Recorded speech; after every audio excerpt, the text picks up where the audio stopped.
got the Jesus graffiti off the walls. Oh, good. Okay. Is that blasphemous? Nope.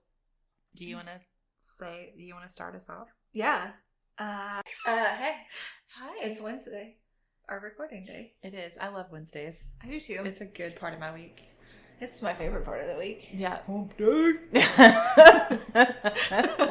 I feel like you say that every time, because it is. We're here with another episode of Witches, Magic, Murder, and Mystery. Thank you. You're welcome. A friend of mine the other day was like, "What's wrong with you? Why can't you remember what?" And I'm like, "Look, it's a lot of words. It's a lot of words mashed into one. Yeah, you can't expect me to remember 4 words all the time, every time. At least I know what the 4 words It'll are. become a habit. How long has it been until? How long does it take to form a habit? Probably less time than what it's taking me. It's but fine. I'm 40. It's fine. Numbers, words, things happen.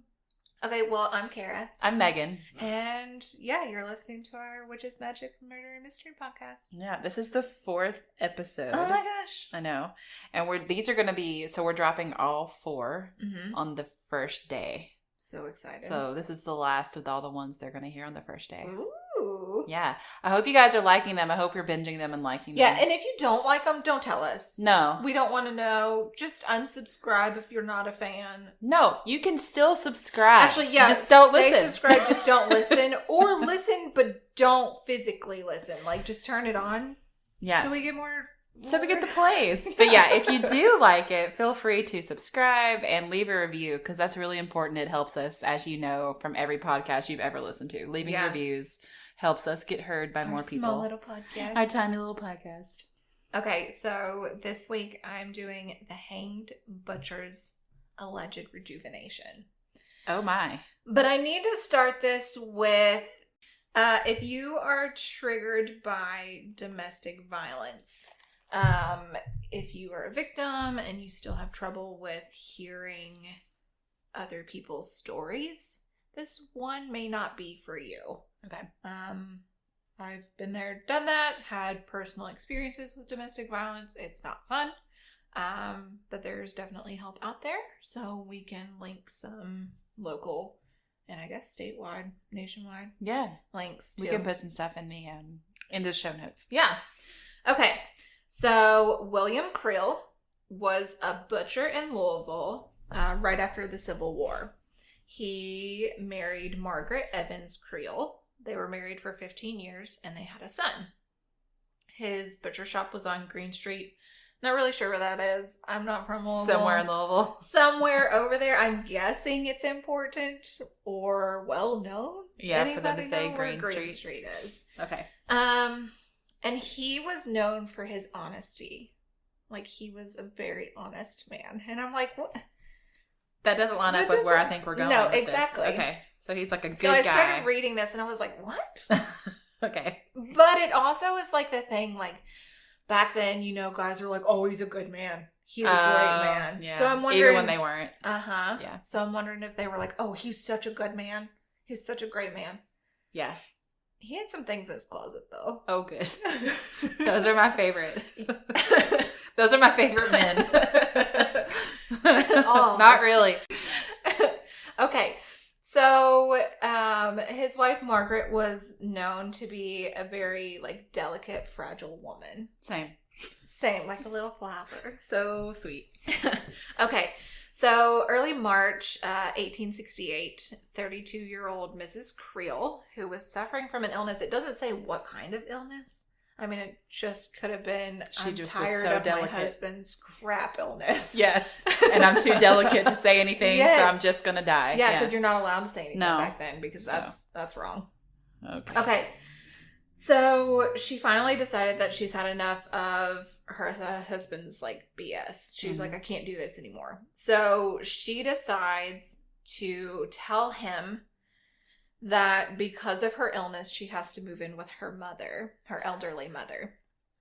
And her sister is still living with her mother as well. She has 2 brothers that had passed away during the war. Okay. So he is a heavy alcoholic. And he goes on, this bender. And he's like... After she moves in with her mom? Okay, so she's moved out. He apparently had been a heavy drinker before this, but then he's like, I'm gonna really lean in. I'm gonna get waisty pants and see what happens. Waisty pants. I bet that was his actual thought too. I think it was. It's a direct quote. He was so honest that he's like, waisty pants is what the level I want to be on today. Waisty pants. Got it. Okay. So if you ever need to get there, let me know. I will. Kara. Let's get waisty pants. Tell me how to get to this point. Okay. Okay. So he goes on several days of just straight drinking. And on March 5th, he decided to stop by his mother-in-law's for a visit to see how his wife was feeling. Oh. And he's like, Are you leaving me? Are you going to leave me? And she's probably like, no, I'm just... she was fully dressed dancing around the house, and then he knocked on the door, and she's like, oh, God, I don't feel good. Grab me. I'm sweating. This is good. It's feverish. Oh, goodness. Oh, God. Okay. So I'm so sad I can't be with you all the time. So she's like, no. The doctors just told me that I have to go live in the country or else I'm never going to get better. So I don't know what this illness was. I kind of feel like I should have it sometimes. I do. Sometimes I just have to go to the country. To be my cure. Yeah. What can we get a doctor to say that? You just need to go to the country. Okay. In the country. Perfect. Yeah. He clearly did not like this response while he was drunk. So while he was wasty pants. Okay. So then he started choking her with his bare hands. And he was like, oh, hey, wait, I've got this 6-shooter revolver in my pocket. I'm just going to pull it out and shoot her 2 inches above her ear. Oh. Shot her in the head immediately. At her mom's house. Yep, she died in her elderly mother's arms. No. Yep. So her sister comes running down the stairs. Rosa Tolbert comes running down the stairs. And William is like, wait a second. This chick. He said, I know that she was talking to my wife, told my wife that I'm going to end up murdering her because of my abuse and that my wife needed to get away. So I need to go after her. So he had a history of abusing her. Yeah. Okay. So he was an honest dude, but also abusive. Her sister was like, you probably shouldn't be in this relationship anymore. Yeah, that's what sisters are for. Yeah. That's what they do. Okay. Yeah. I don't like this guy. Yeah. And she's probably like, no, he's great. You should see him. He's so honest, though. He's such an honest man, and he's got a butcher shop. He does all the things with all the meats. Oh. People buy their meats there. So, he was super offended by that. He shot at her, but missed. And so she took off outside. And he just starts chasing her. Oh, and this poor mother is just holding the daughter that died and then watching this happen. Ugh. Yeah.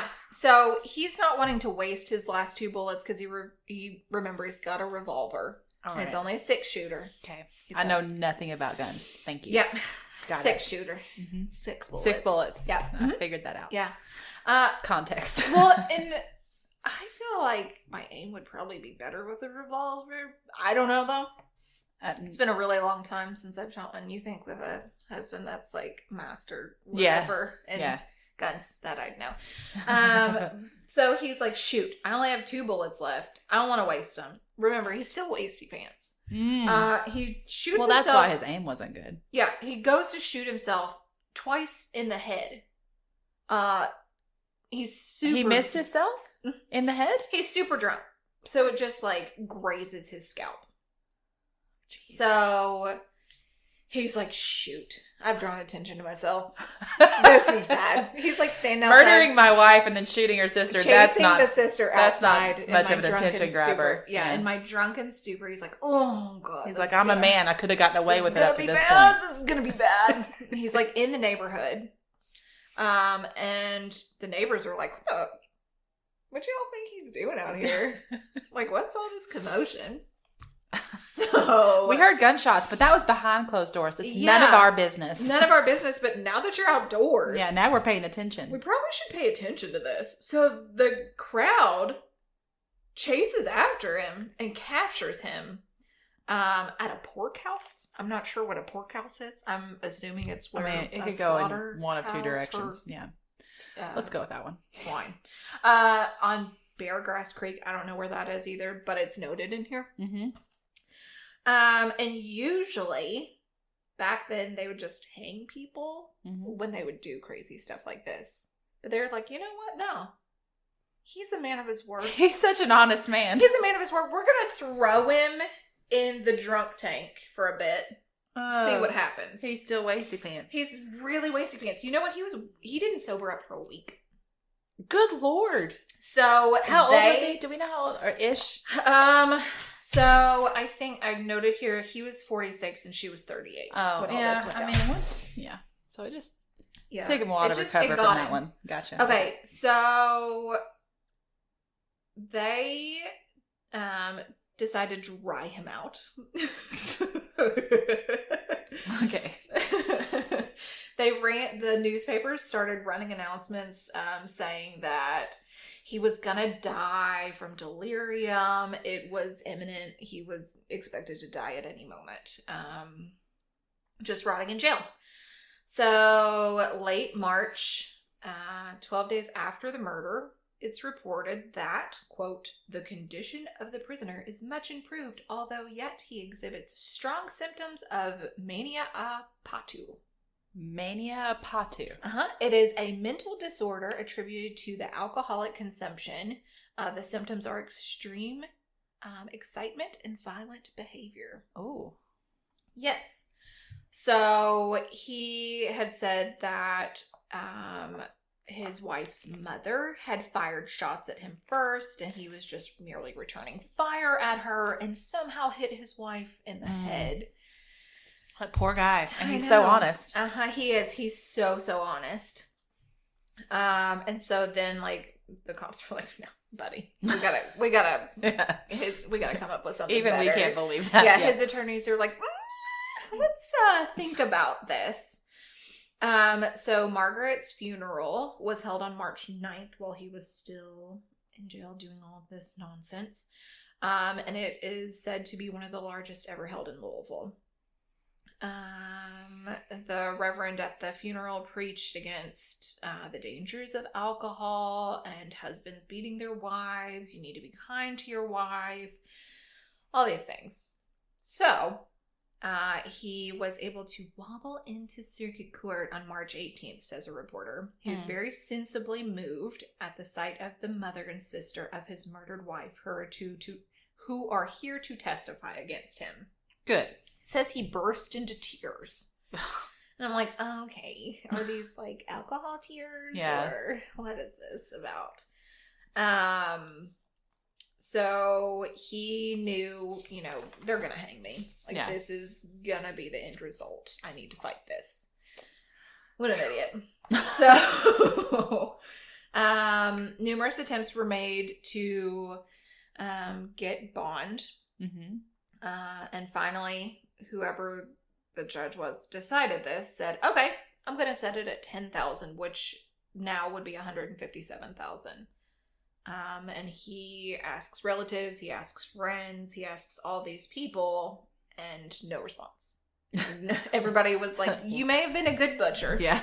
And an honest man. Thought you were an honest man. But it's not, we can't do this. We're not helping you out. We're not going to be responsible. Good. So he literally was just rotting away in jail. His lawyers decided to claim that he was insane. He had never been insane before. Remember, he's this great butcher. But now he has that mania. Yeah. Something like that. Yeah.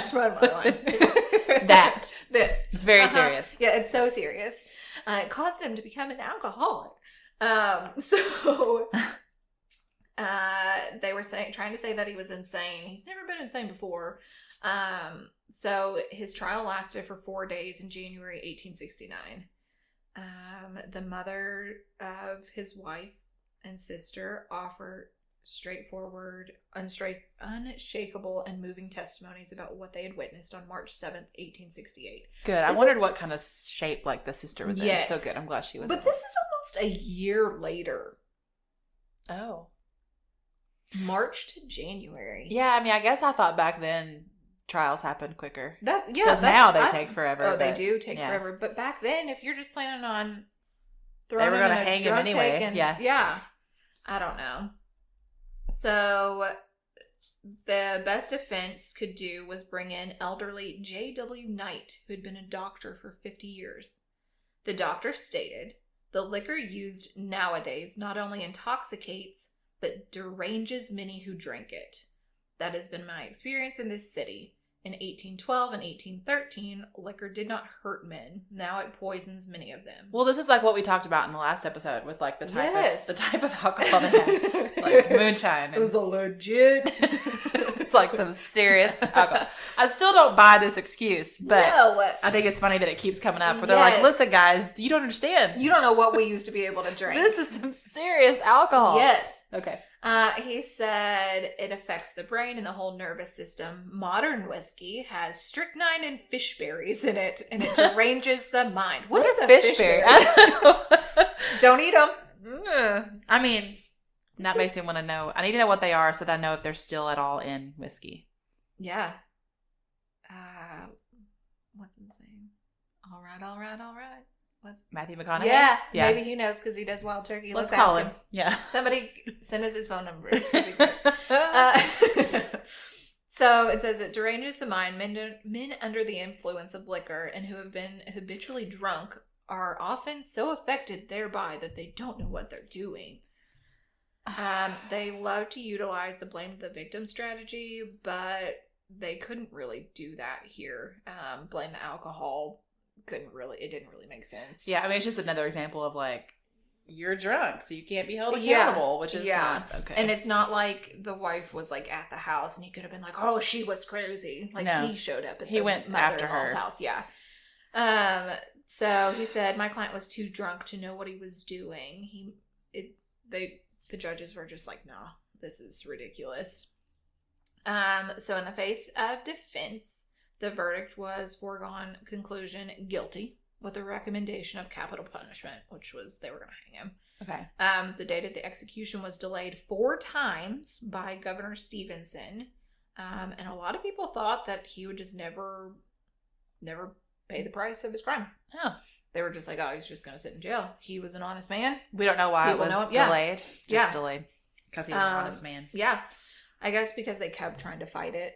Yeah. Kept trying to like appealing it or whatever. So governor was like, oh, let's just hear him out. Let's see what excuse he's got this time.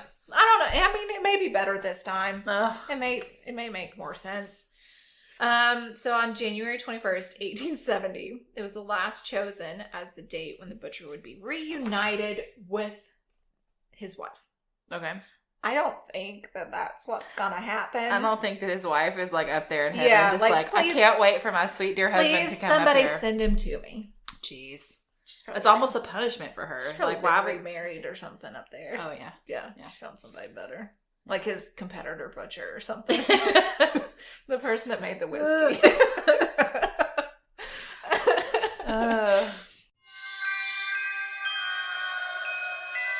Hey guys, we're sure you know by now we use Anchor to produce this podcast. Yep. And we're just coming at you with another ad to mix it up a tad.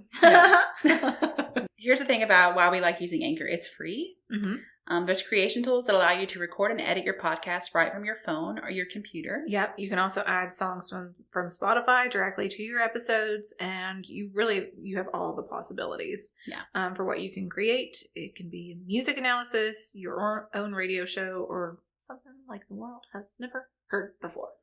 One of the main reasons I was really excited about Anchor is because it takes care of distributing your podcast for you, which is one of those things that I had no idea how to do. So I was like, oh, thank goodness, they'll figure it out for me. I mean, it even reaches other countries. And you can make money from your podcast with no minimum listenership. Mm-hmm. And it's everything that you need to make a podcast in one place. So if you are interested in making a podcast of your own, you can download the free Anchor app or go to anchor.fm to get started. Yep. Goodbye. Okay, so all of a sudden the governor starts getting petitions signed by people who thought Kriel's life should be spared, that their generosity undoubtedly would have been strained had the same Kriel wanted to murder their sisters or daughters. Like, had that happened, like had he been married to their sister or something, they would have been like, But don't you think that's true in like a million? I mean, there's so many examples of that, of people who don't care and have no sympathy for a thing until it affects them directly. Yes. I mean, everything in the world right now with like, I mean, we don't have to go. I mean, it's like a whole other episode. It's a dumpster fire. Yeah, the insanity of 2020. But it's like, people are just like, I don't see why this is a big deal, or I don't care. You know, and it's like, because it doesn't affect you directly. Right. People. Okay, so his attorney presented the petitions to the Governor Stevens, or Stevenson, sorry, and also consumed 2 hours of that official's time. He was trying to argue that his client's life should be spared. It says that his attorney received a patient and respectful hearing, but the governor was just like, nah, guys, I can't do this anymore. Yeah, like, he's been sitting in here for a bit, and my reputation's on the line. Like, we probably should just, like, get this done. I mean, they did already rule that he should be put to death. Yeah, we probably should just end this. So he spent his final days reading newspapers. He could have seen the front page headlines, "Fearful Gallows Scene in January," by the Courier Journal. Wow, words. The article told in graphic detail of a bungled North Carolina hanging that resulted in the guest of honor managing to struggle his way back up into the gallows. Whenever I hear those stories where it's like, it didn't work, like they hung and then they didn't die immediately. What a horrible. I mean, I get that probably if they're being put to death, there's a good reason, but what a terrible. Yeah. I don't know. And then that all depends on how you feel about the death penalty, which that's a whole other episode again. God. Yep. Yeah. Okay. So the day before, General Jackson made a motion for a new trial on the grounds that he had just discovered more evidence that the prisoner was insane. The day before he was going to be hung? Yep. Okay. God, again? He gets another? Again! So, his proof must have been unconvincing because the court refused to grant a new trial. Okay, good. When the prisoner realized that the end was really going to happen, he telegraphed the governor asking for a few more days to prepare himself for death. Like, what? You've been sitting in there for a bit. What's he got to do? What else do you need to think about? Shave? Like, what do you need to do? What do you need I need to be ready. I don't know. The governor felt that Kriel had sufficient time to tend to his matters. He has. So he didn't respond to him. He ghosted him. A Courier Journal reporter was granted permission to visit him during his last night. The prisoner said that he would make his final statements on the gallows. He didn't want to talk to him. He added that he knew absolutely nothing about his wife's murder. What? This says that could have been true had he been so drunk he didn't remember it. But also, like, if you're tearing up at your trial when your sister-in-law and mother-in-law are talking and you're, like, I don't know. Plus, I thought the other story was that she came after him the mother shot him first. Yeah. So, yeah. How many stories are we going to, I mean, it took several like this. As many as it takes, Kara. That's how many stories. As they tried to get him out. So his wife's relatives just all really hated him. And so he was like, oh, well, they're just talking bad about me to the prosecution and everybody in town. So that's why I got this sentence because they're talking bad about me. Not because I killed a person. Yeah, everybody in town like knows me and knows that I'm a good guy and everything. I'm such a popularity contest. I'm just like the best butcher around town on Green Street. So like they shouldn't judge me for what I did to my wife. Okay.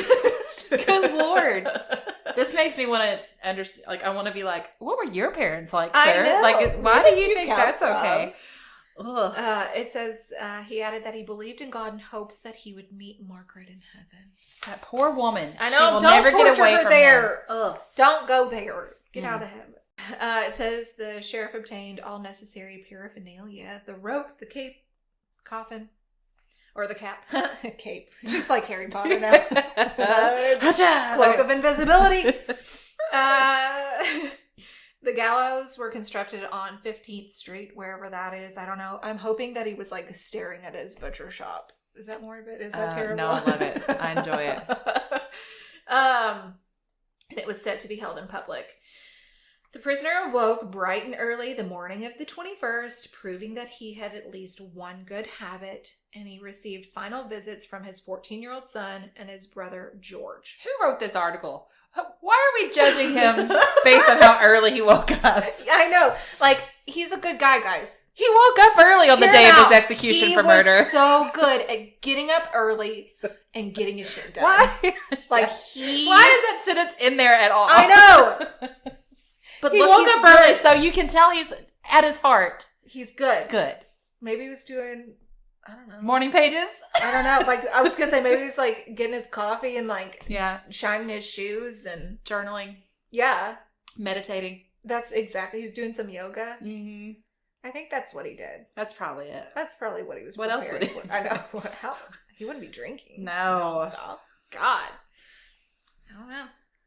Okay, so he was 46 years old, dressed in black, walked to the scaffold as 10,000 people watched him.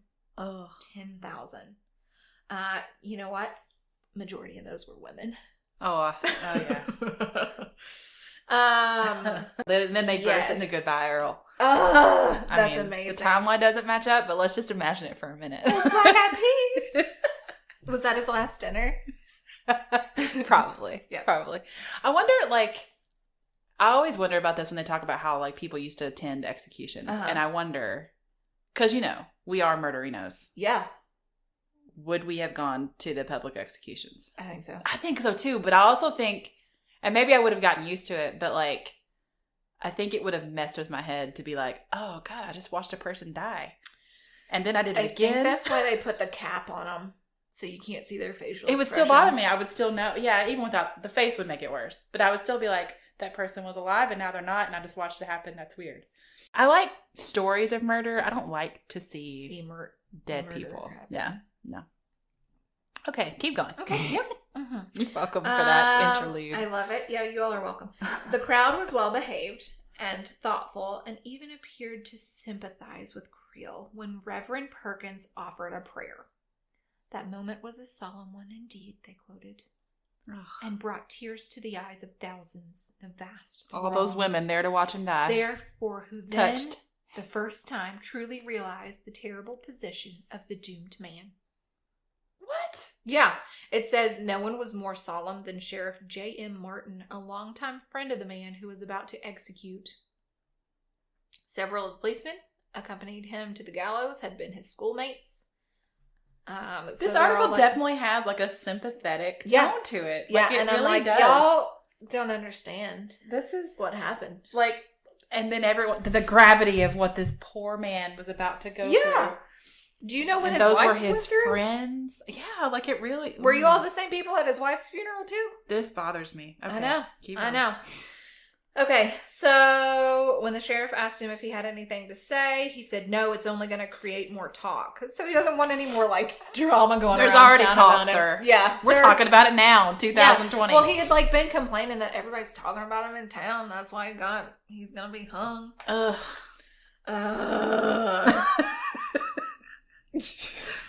People.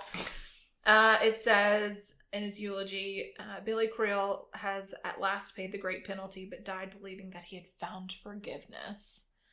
So the Courier-Journal published a letter. You know how in the papers, people can write letters and just give themselves a pseudonym or whatever. Oh, yeah. And they're this person's a letter to the editor. Yes. Mm-hmm. But then people can respond to the letters and they'll post the responses. So that's what this is. This person calling themselves W complained that executions ought not to be held in public, ought not to be held at all, in fact. He was countered in print days later by Justice. Ooh. Their exchange indicates that arguments for and against capital punishment have not changed much in 130 years. Yeah. Courier-Journal agreed with W that hanging should be private, but also agreed with Justice that a few fashionable convictions and first-class hangings, especially among moneyed murderers, were necessary to keep society alive. What does moneyed murderers mean? I don't know. Fashionable convictions and first-class hangings. What? Yeah. Yeah. Okay. Okay, so after he was hung, his relatives took his remains to the receiving vault at Cave Hill Cemetery to await, I guess, embalming and all that stuff. This professor had traveled from Cincinnati hoping to get his head. Why? I don't know. Like, to study it? Yeah, like his brain after alcoholism to see what it did to it, maybe. Oh, yeah. To see if he really was insane. I don't know. So then, more drama. The Louisville Commercial published that he was not really dead.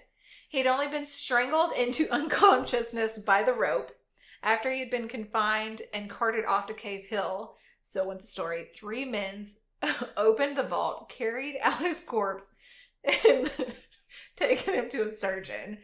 Medical students watched the doctor restore him to life with a galvanic battery. George! Clear! Good Lord. So they're like, he's not really dead.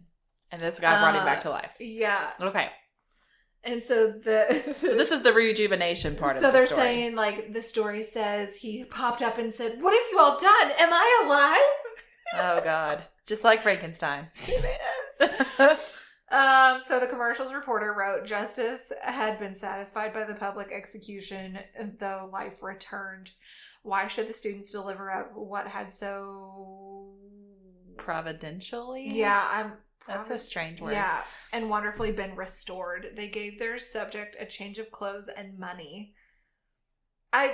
They're just saying that they, like, popped him out of his casket or whatever he was in for embalming, like getting ready for embalming, and revived him. It says, and put new clothes on him. And to say justice had been satisfied by the public execution implies that was enough. You know what I mean? Yeah. Like, he did this bad thing, and it's enough that the people think he's dead. Yeah. But, and we're going to send him on his way with clothes and money. The commercial pointed out that when a galvanic battery had been applied to the hide of Dave Caution, a Louisville murderer had been hanged some years before. Caution set up on the dissecting table, embalming table, I'm guessing, although he was defunct. Some people took that so seriously. They opened his vault up. He's still in his coffin. Okay. Right where the sheriff had left him. It's just a rumor. Okay. So yeah, he really did die. But people wanted him alive so bad. That's so weird. So bad. For years. Yeah. And also, like, screw domestic violence. God. Okay, I have on here, I was talking to my husband because, you know, he's all over the domestic violence. No, he doesn't do he's domestic violence. He's not a domestic violence person. He's over domestic violence unit where he helps a lot of victims. Did you know that not until the 1970s, local communities began to create grassroots victim services for rape and domestic violence? 1970. Wow. Well, I was listening. Oh, shoot. There was a podcast I was just listening to recently. I think it's called Paper Ghosts or Paper Girls or something like that. Uh-huh. And there's only 4 or 5 episodes right now. But it's about a set of abductions that happened years and years and years ago, like in the 70s. And it kind of goes into this story of this woman who disappeared. And they think actually she was abusive.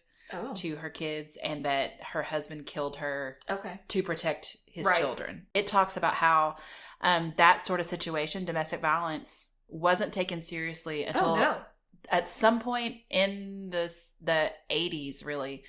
There's a 911 call. I don't know if it was 911 back then, but it was some sort of emergency services call when this kid calls to report that his dad was beating up his mom. They started playing the 911 call, and I skipped past it. It's awful because this kid is just so distressed and crying. It's terrible. But it talked about how that 911 call, or whatever it was, became so popular, like it was played everywhere, that suddenly changed the public opinion of domestic violence and how people were suddenly like, not going to just ignore it anymore. Because, you know, it was... you know, the world was so different then, where it was like, you've got to, like I said, it happens behind closed doors. Yeah. That's that family's business. That's none of our business. And there's still some of that, I feel like, especially in the South. Yeah. But it's like, know your place. Yeah. Yeah. Don't get involved. Oh, yeah. And it's like, we got to get involved. No, somebody's got to get involved. We need to. Yeah. What if it was you? Exactly. Yeah. Like, wouldn't you want someone to help you? Yeah. I was asking my husband last night when I was like finishing the research on this. He was like super into it. Yeah. Because this is like his jam. So he said that not until 1976 that the rape shield laws were created. 1978, they came up with 24-hour rape kits. But not until 1984, the Domestic Violence Abuse Act was out. And then not until 1990 that marital rape laws were into effect. 1990. Because if you were married, it can't be rape. Like, I'm sorry. Huh? So gross. Like, the 2000s have definitely come a long way. There are a lot of more victim services out there, but there's still way too much domestic violence. Well, and there's still the whole thing about, like, if you are raped and have a rape kit done, will it ever get processed? Right, because there's so many of them. Yeah. Yeah. People are the worst. This world. Yeah. Okay. Yeah, that's it. I mean... So don't marry a butcher that is told to be super honest. Yeah. Maybe look into his closets first. When you said butcher, I thought it was going to be like I didn't realize he was actually a butcher. I thought maybe he was a murderer. You know, when I first looked at it, I was like, is this like a Sweeney Todd experience? Yeah. Where he's going to be like killing people in his freezers? That would have been even cooler. In a weird, twisted world. Yeah. Yes. A lot better than domestic violence. Yeah. Yeah. So that's mine. What are you going to do? Okay. So my next episode is going to be about a professor who put a curse on Transylvania University in Lexington. Yeah. Oh, I can't wait. It's kind of a black magic one. Yeah. Okay. Right. Thank you. Yeah, thank you. All right, and you guys. Thanks, listeners. Yeah, hey, we had an idea. If you have a Kentucky-based story about murder, mystery, witches, that sort of a thing. Aliens, anything. Really anything. Send it to us at what is it? Witches Magic Murder Mystery @gmail.com. Witches Magic Murder Mystery @gmail.com. Yep, or even DM us on Instagram. Yes, which is Magic Murder Mystery on there as well. Same thing. And that way... a friend of Megan's, you can find her on Megan _Whitmer. And then Kara at Oak and Main. But that way, we're not only doing Kentucky stories, but they are fun since we know Kentucky. Yes. And it's also like a lot of these stories haven't already been told a million times. Right. And we also want to know, like, what's haunted around us. Yeah. Even if it's spooky? A short little thing. Yeah. Like, I've had friends here lately tell me that local high school is haunted, and I kind of want to know more about it, but it's hard to find info. Yeah. I'm having that with a few stories I've been trying to research. It's like, there's not a lot. So short stories would be fun. Yeah, so send them to us if you got anything, guys. That will be helpful, and we'll share them on the podcast. And yeah, we'll talk to you next week. Yeah, I'm excited to see you guys.